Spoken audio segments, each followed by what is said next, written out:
मी काही बोलण्याच्या आधी हा एक छोटासा व्हिडिओ बघा.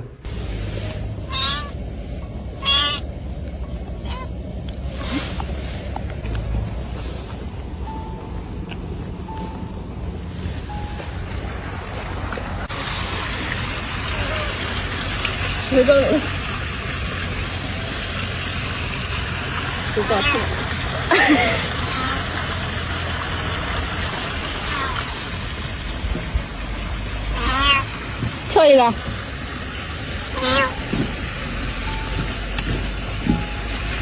여기 봐. कळलं इथं काय झालं ते?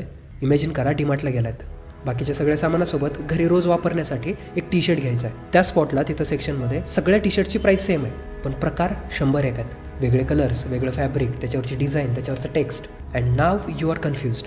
कमीत कमी 10 ते 15 मिनटं वेळ तिथं जातो म्हणजे जातोच.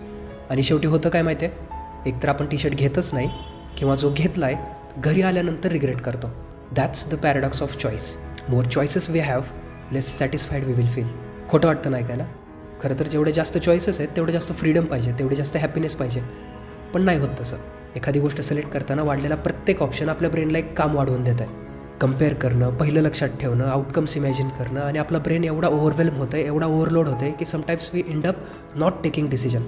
एकतर सिलेक्ट करायलाच वेळ लागतो, नाहीतर जे सिलेक्ट केलं आहे त्याच्याबद्दल ओव्हरथिंक करायला लागतो. मे बी नंतर एखादा चांगला ऑप्शन भेटेल, कदाचित एखादा ऑप्शन चांगला असेल पण त्याच्यावर आपली नजर पडली नसेल. असे वेगवेगळे विचार मनात यायला लागतात. आपला सगळा फोकस ह्या गोष्टीवर जातो की what we are losing instead of जी गोष्ट आपण सिलेक्ट करतोय.